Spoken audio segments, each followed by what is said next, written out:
Conheça o Kotai Project. O Kotai Project pretende desenvolver um ecossistema financeiro global que dará 100% de anonimato, liberdade geográfica e financeira para todos os usuários de criptomoedas do mundo. O ecossistema consiste em uma corretora de criptomoedas, um banco digital internacional e um gateway de pagamento em cripto. Tudo isso dentro da Kotai Wallet. Não perca essa oportunidade e acesse o nosso site. Link na descrição do vídeo.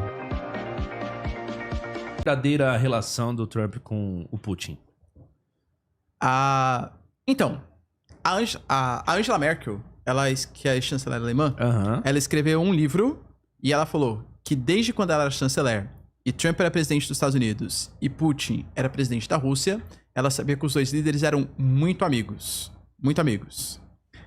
Nas eleições americanas, tanto essa quanto a primeira eleição do Trump, que ele venceu a Hillary Clinton, houve também denúncias que a Rússia teria interferido no processo eleitoral. A Rússia nega as informações, fala que imagina, não tem nenhum tipo de relação e tal. Na minha cabeça, eu acho que o Trump, ele não tem um apreço grande pelo Putin ou por qualquer grande líder. Ele tem apreço por fazer o dinheiro dos Estados Unidos ficar nos Estados Unidos. Se isso for colocar os interesses geopolíticos europeus de lado, sem nenhum problema. O que interessa pra mim são os interesses americanos, entende? Então por isso que o Putin vê com ótimos olhos. Porque o Biden, muitas vezes, ele colocava os interesses europeus ou os interesses da OTAN, talvez até acima dos interesses dos Estados Unidos. Uma coisa que o Trump falou, por exemplo, foi... Como é que é a frase dele? Enquanto, por exemplo, o Biden aumentava a arrecadação de impostos para mandar o dinheiro para fora, eu vou aumentar a taxação de produtos estrangeiros para fazer com que esse dinheiro seja aproveitado para a população americana. Ou seja, taxar os outros para ajudar os americanos, o Biden taxava a gente para ajudar o pessoal de fora. Então, o Trump sabe que é meio que uma guerra perdida ficar ajudando a Ucrânia durante muito tempo. Então, não vejo isso porque, ele é muito amiguinho do Trump, não sei o que e tal, é muito amigo do Putin, nada. Acho que é muito mais uma questão, assim, de interesse dos Estados Unidos, de pensar nos seus próprios interesses em detrimento dos interesses estrangeiros. E, atualmente, os interesses americanos meio que estão em consonância com os interesses russos. Se for considerar que para os Estados Unidos porque vamos imaginar que acaba a guerra amanhã. Isso é bom para os Estados Unidos, porque ele deixa de mandar recurso para fora, isso é interessante. Isso é bom para os Estados Unidos, porque muito possivelmente ele vai ter acesso aos minerais terras raras, tanto da Ucrânia como da Rússia, que é uma coisa que ele quer para não depender tanto assim da China.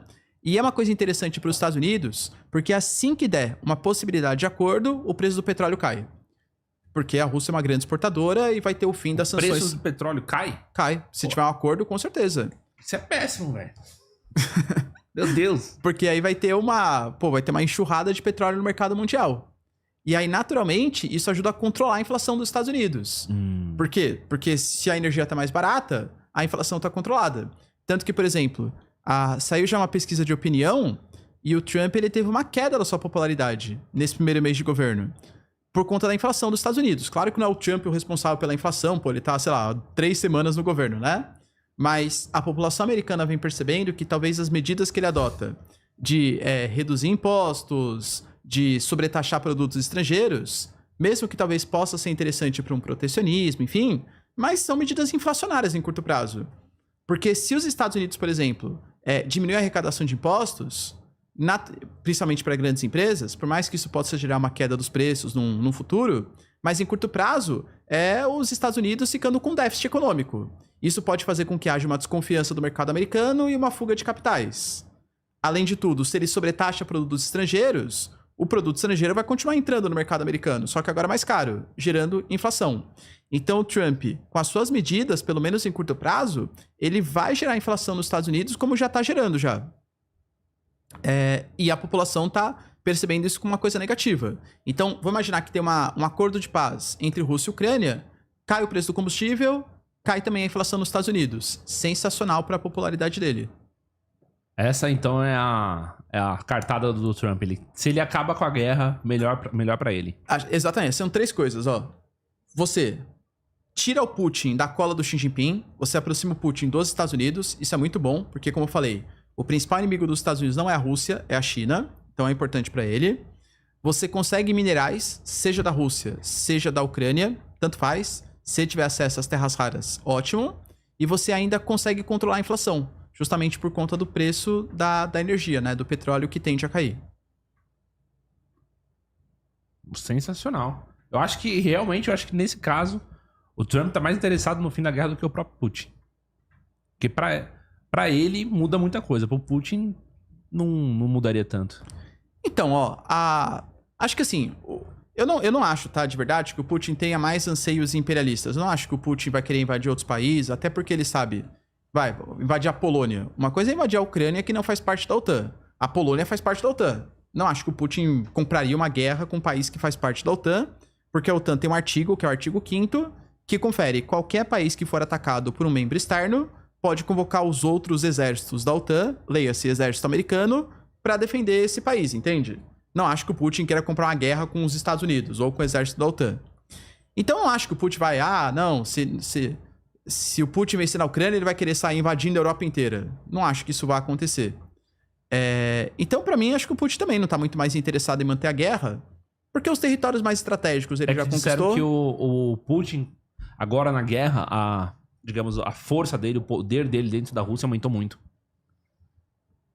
Mas será que manter essa guerra durante bastante tempo é tão confortável assim? Porque isso representa gastos militares, querendo ou não, isso representa queda de popularidade. Uma coisa é você mandar militares que estão preparados, que estão recebendo soldo.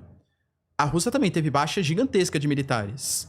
Vai chegar em determinado momento do conflito que, se ele se prolongar, vai ter que convocar, fazer uma mobilização geral. Hoje, por exemplo, Putin ainda hoje não chama de guerra. Ele chama de operação militar especial. Porque se ele chamar de guerra, muda completamente. Aí vai ser obrigado a convocar reservistas, algumas indústrias vão deixar de produzir ali as produções locais para virar uma produção industrial bélica. Entende? E ele sabe que isso é péssimo, porque isso impacta, inclusive, a sua própria popularidade. E a sua própria... Ou se a população vai gostar dele ou não. Então, eu não vejo Putin com interesse em manter essa guerra, não. Acho que, assim, objetivos, terras já conquistados, a OTAN tentou lutar contra mim e a gente resistiu. Mesmo assim, conseguiu conquistar nosso território. Geopoliticamente, a gente sai como vitorioso, porque conquistamos as terras pretendidas, e eu ainda paro de gastar com essa guerra e possivelmente me insiro de novo no mercado mundial, que vai ser ótimo para a economia da Rússia. Então eu vejo o Putin com uma boa vontade para acabar essa guerra, desde que os territórios continuem, claro, com a Rússia. Show de bola. E você ainda acha que é possível uma aproximação da Rússia com os Estados Unidos e não com a China? Porque hoje, se a gente fosse analisar, a Rússia está muito mais próxima da China, né? Não, com certeza, com certeza. Até pelo que foi o governo Biden também, né? O governo Biden foi um governo muito ríspido. Assim como o Putin também, né? Com o Biden, né? Então foi um governo, assim, com péssimas relações. Talvez sim. Por exemplo, hoje mesmo, rolou uma reunião. Não entre grandes nomes, mas entre diplomatas russos e diplomatas americanos. Para quê? Para restabelecer as relações diplomáticas. Então a Rússia vai voltar a nomear um embaixador para os Estados Unidos vai voltar a nomear um embaixador para a Rússia, isso já foi definido já. A Rússia prometeu, por exemplo, que vai fornecer alumínio, que é um mineral que os Estados Unidos estão em falta, para repor parte da produção industrial deles. A Rússia já prometeu que vai fornecer também os minerais terras raras da Rússia, que é uma coisa que tanto interessa para os americanos. Nessa reunião de hoje, por exemplo, eles discutiram a cooperação no Ártico. Isso é uma coisa super estratégica. O Ártico hoje, com o derretimento das calotas polares, isso é novas rotas comerciais, novos pontos militares, isso é exploração de combustíveis fósseis, por exemplo. E se você pega ali uma análise geográfica, uma fotinha assim do polo, a Rússia controla quase 35% do polo. E a Rússia já prometeu fazer uma cooperação com os Estados Unidos, hoje, entende? Então, assim, não acho que a Rússia vai se afastar dos chineses. Claro que não. Mas o Trump sabe que uma possível cooperação com o Putin pode, mesmo que minimamente, pelo menos assim, militarmente, afastar os russos dos chineses. Porque Rússia e China são aliados agora. Mas falar que são grandes aliados históricos é mentira. Eles têm territórios em disputa. Durante a Guerra Fria, por exemplo, a União Soviética rachou com os chineses. Essa relação China e Rússia não é tão perfeita assim como a galera pensa. Eles tiveram várias rusgas aí no passado.